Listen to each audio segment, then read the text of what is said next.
زہرا رضی اللہ تعالی عنہ روٹیاں بنا رہی ہے، پورا جسم پسینے میں شرابور۔ آقا نے دیکھا بیٹی پسینے میں شرابور، ہر باپ کو بیٹی سے محبت ہوتی، وہ تو رحمت للعالمین ہیں۔ اپنی بیٹی فاطمہ زہرا کو جب اس حال میں دیکھا پسینے میں شرابور، آقا نے فرمایا بیٹی فاطمہ کچھ دیر سستا لو، روٹیاں میں لگاؤں گا۔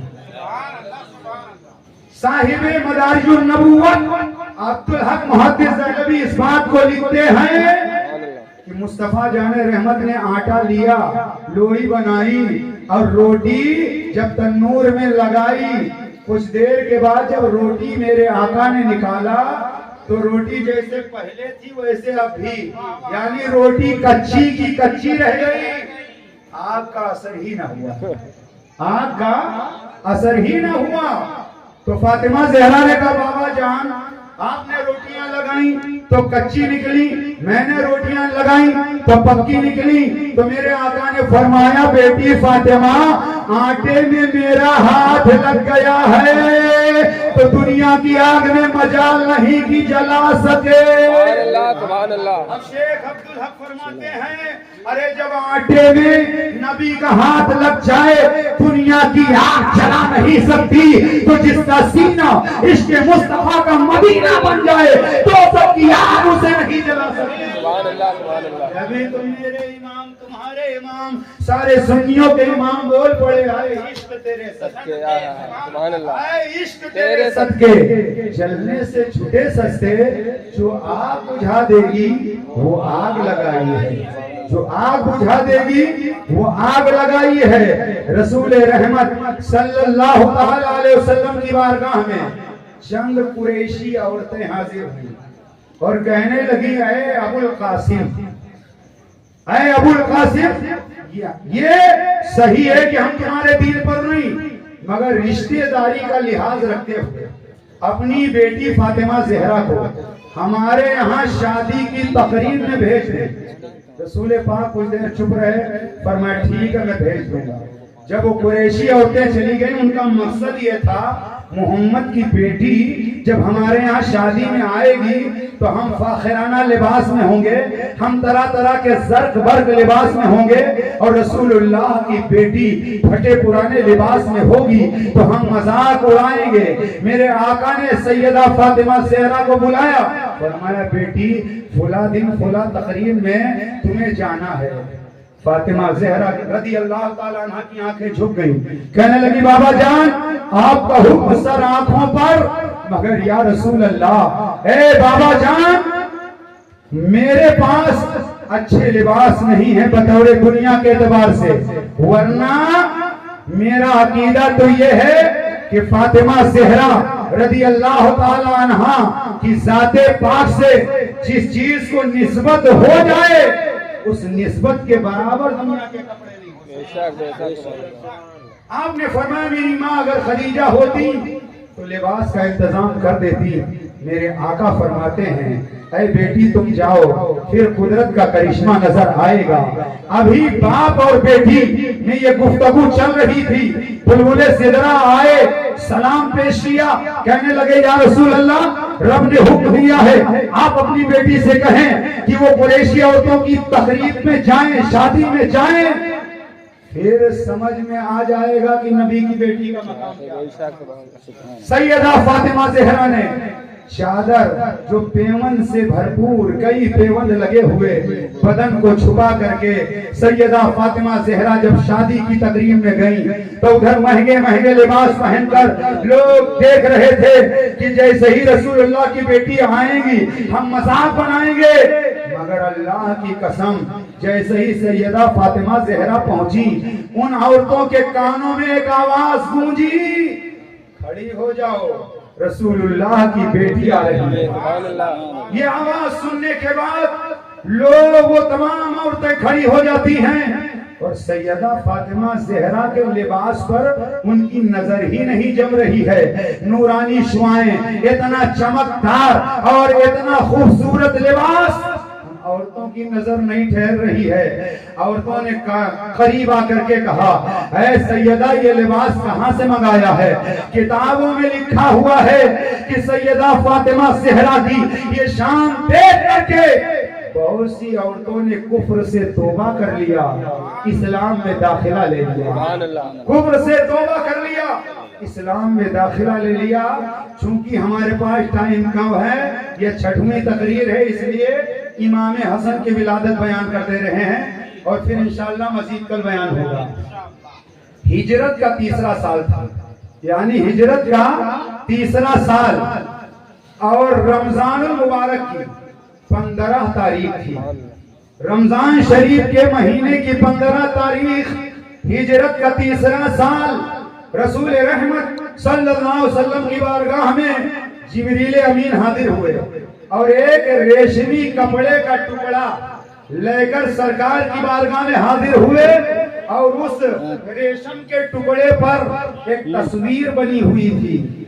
جبریل امین نے حاضر ہو کر وہ ٹکڑا پیش کیا کپڑے کا, اور رسول پاک صلی اللہ علیہ وسلم نے اس ریشم کے ٹکڑے پر جو تصویر بنی تھی اسے دیکھنے میں لگے ہوئے تھے. اور جبریل کہہ رہے تھے یا رسول اللہ, یہ تصویر جو اس کپڑے پر نظر آ رہی ہے, اس تصویر کی شکل و شباہت میں تمہاری بیٹی فاطمہ زہرا کے گھر شہزادہ پیدا ہو چکا ہے. یہ مصدع جافزہ سننے کے بعد رسول رحمت صلی اللہ علیہ وسلم اپنی بیٹی سیدہ فاطمہ زہرا کے حجرے میں پہنچے. جب رسول اللہ حجرے فاطمہ میں پہنچے اور رسول اللہ کی نظر اپنے نواسے حسن مصطفیٰ پر پڑی تو ایسا لگ رہا تھا کہ ایک چاند دوسرے چاند کو دیکھ رہا, ایک چاند دوسرے چاند کو دیکھ رہا ہو. اور رسول اللہ نے اپنی شہزادی سے امام حسن کو گود میں لیا, اور لینے کے بعد میں فرمایا اس کا نام کیا رکھا؟ مولا علی کہتے ہیں میری مجال کیا کہ آپ سے پہلے میں نام رکھوں. کتابوں میں لکھا ہوا ہے جبریل امین حاضر ہوئے اور انہوں نے کہا اللہ نے فرمایا ہے اس بیٹے کا نام حسن رکھا جائے. حسن کا معنی ہے حسین خوبصورت. کسی کا نام ابا رکھتے ہیں, کسی کا نام اماں, کسی کا نام سہیلی, کسی کا نام دوست, کسی کا نام حافظ جی, کسی کا نام پیر صاحب, کسی کا نام مولوی صاحب. مگر اندازہ لگاؤ حسن مصطفیٰ کا نام کسی دنیا دار نے نہیں رکھا, کائنات بنانے والے پروردگار نے رکھا. حسن نام رکھا. اور رسول اللہ صلی اللہ علیہ وسلم کی بارگاہ میں حضرت اسماء نے عرض کیا یا رسول اللہ, جب حسن پیدا ہوئے تو پیدائش کے وقت میں موجود تھی, اور عورتوں کے یہاں جب بچے پیدا ہوتے ہیں گندگی نظر آتی ہے, آلائش نظر آتی ہے, خون جاری ہوتا ہے. مگر فاطمہ زہرا کے گھر شہزادہ جلوہ گر ہوا لیکن خون نظر نہیں آیا, کوئی وہاں گندگی نظر نہیں آئی.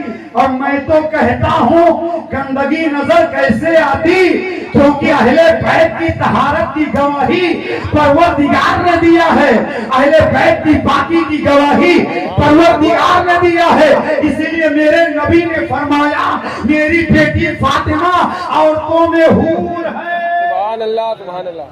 جو جنتی حوریں ہیں انہیں حیض نہیں آتا, نفاس نہیں آتا, انہیں گندگی ان کے پاس نہیں ہوتی. میرے آقا نے فرمایا میری بیٹی فاطمہ انسانوں میں حور ہے. تنہا وہ فاطمہ زہرا کی ذات پاک ہے. بچہ اگر پیدا ہوتا ہے عورتیں ناپاک ہو جاتی ہیں, جتنے دنوں تک ناپاکی حالت میں وہ نماز نہیں پڑھ پاتی.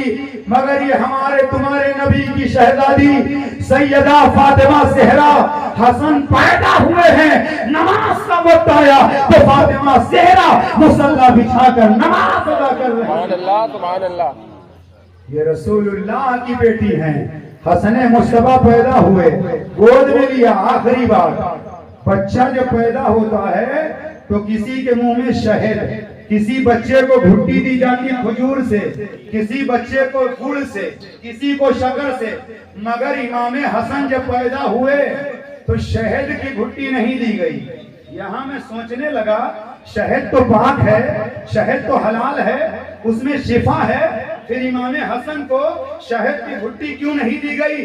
تو میرے تخیل میں جو جواب آیا وہ یہ ہے کہ شہد اگرچہ حلال ہے، شہد اگرچہ پاک ہے، لیکن شہد بنتا کیسے ہے؟ شہد بنتا کیسے؟ مکھیاں پھولوں کا رس چوس کر آتی ہیں اور اپنے منہ سے رس اگل دیتی ہیں۔ یہ لطیف نکتہ عرض کر رہا ہوں۔ وہ شہد کی مکھیاں رس چوس کر اپنے منہ سے اگل دیتی ہیں، تب وہ شہد بنتا ہے۔ میرے نبی کو یہ گوارا نہ ہوا کہ اگلا ہوا منہ سے مکھیوں کا شہد حسن کو گھٹی دی جائے، اس لیے مصطفیٰ نے شہد کی گھٹی نہیں دی، اپنی زبان پاک حسن کے منہ میں ڈال دی، اپنے والد سے گھٹی دے دی، اور میرے آقا نے زبان طے کر کے یہ اشاروں میں بتا دیا یہ زبان کسی غیر غیرے کی نہیں ہے، یہ زبان اس رسول کی ہے۔